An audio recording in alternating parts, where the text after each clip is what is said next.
and when do I get access to it, I guess? Yeah, this is really exciting. Just spill it all out for me. Yeah. So for New Light, it's a new entry point for Destiny, right? So what that means is that it's tailored towards new players, but all players can experience it. So if you make a new character, and if you're a veteran player, you'll experience the New Light flow. And it's exciting because it's not a trial, right? It's not an expansion. It's not a different part of the game. It is the game. It's Destiny. And it's free, which is very good. Yeah, which very, is super very good. exciting. Yeah, exactly. And as Raylene said, it's the whole game, right? So it's not just some subsection portion of it. It's the full breadth of content that you get as Destiny players. So you get access to strikes, you get access to all destinations, you get to free roam, you get to look for lost sectors, you get to play all that content that's been out there in the world that you've been playing a ton of, right? Right. For free, which is really cool for us. I think that's a really exciting change. Yeah. And we're happy to have people actually get to experience that content who never have before. Absolutely. I was watching Twitch chat during the Vidoc, and when that came up, I saw a lot of, is this Destiny 1 remastered and blah, blah, blah. Can you just clarify that it is or is not a complete remaster of Destiny 1? No, it is not a remaster. It is not a remaster. It is not a remaster. No. It is like the first mission is, I guess, remastered. Yeah. Right. So you do the first mission like you were playing Destiny 1, and then you're just flown right to the tower. You land, and then I can go do stuff. Yeah. Right. So like, how do I? You said you would unlock things over time, essentially. Mm-hmm. How? Like, let's say I'm brand new, download New Light, do the first mission, land in the tower. I want to go to Mars. What do I got to do to go to Mars? Yeah. So one of our biggest goals is to remove barriers, kind of what you're mentioning, so that you can play together with your friends, and you can do that within the first 20 minutes. Mm-hmm. So once you land in the tower, as you're saying, the first, I guess maybe I'll dive back a little bit for the Cosmodrome mission. Mm-hmm. It's about 15 minutes or so, and you'll learn the basic, elements of Destiny, how to shoot your gun and that kind of thing.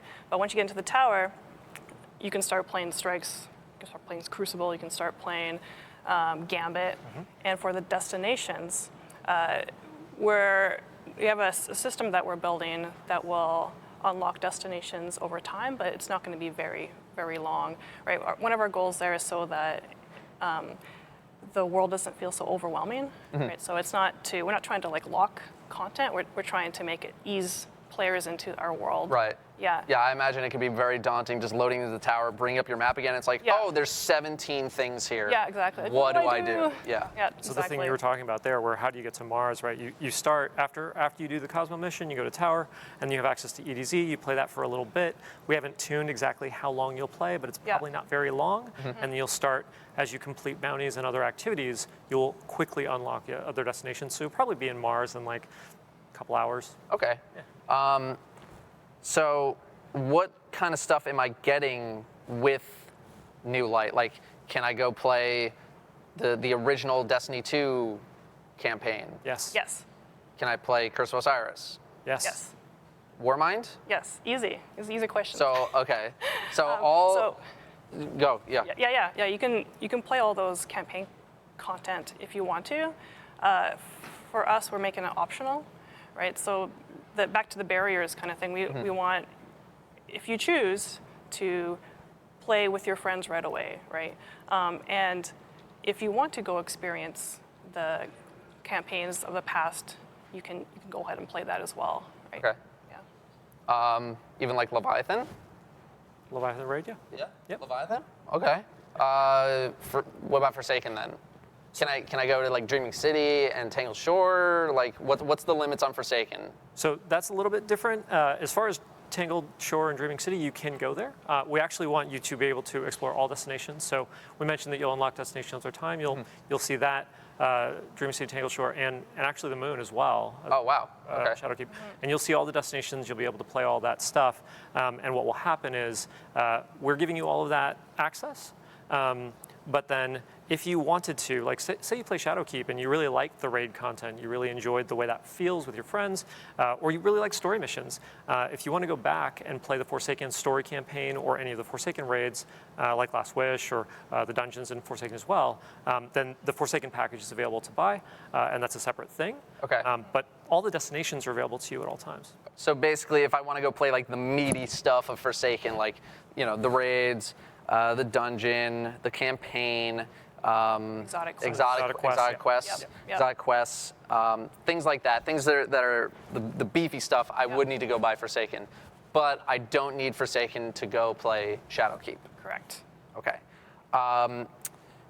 Is there anything else you guys would like to add? Because I feel like we covered basically everything that I needed to cover. It's a lot. It's a lot to talk about because as a new light player, you get so much content. Yeah, free. it's a lot. Yeah, on destinations you think about, there's also like public events, and then there's adventures. We have some like Blind Well, content that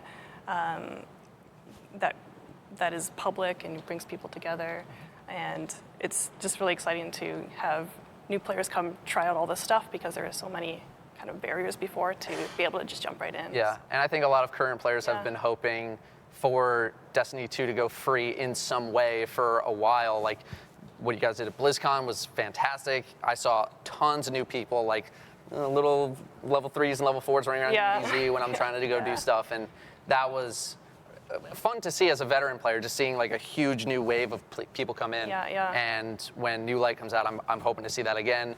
And just knowing how much stuff they get access to Yeah. as well is pretty. Me too. It's My pretty friends, inspiring. like anecdotally, like, oh, I want to play, Destiny, but Yeah. what do I have to do to catch up to you? So. Oh, one more question.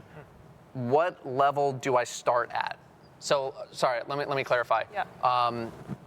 You have your character level, and then you have power level. Correct. Yeah. What character level do I start at? What power level do I start at? Yeah. So right now we're tuning this back and forth, Okay. so it could change, but it's 750, right? But Power level 750. yes, That's what you start at. So basically the cap as of of today. hobby. yeah. Okay. As of right now. As Totally. Of Yeah. development. But Okay. our goal is that so that you can jump right in and play the most current content. Yes. Right. That is the Yeah. main goal there. Yep. Yeah, that's good. No, that's sort of related to the boost that people can do Yep. for the beginning of the season, which I thought was also a very good idea. Helps people get right into it. Yeah. It's all platforms. All platforms? All platforms. Perfect. If you guys have nothing else to add, I think that'll do it. Sweet, man. Sweet. All right. Good. Yeah. Well, thank you. All right. Thanks so Thank you much. very much for joining Good me. talking to you. Thank you.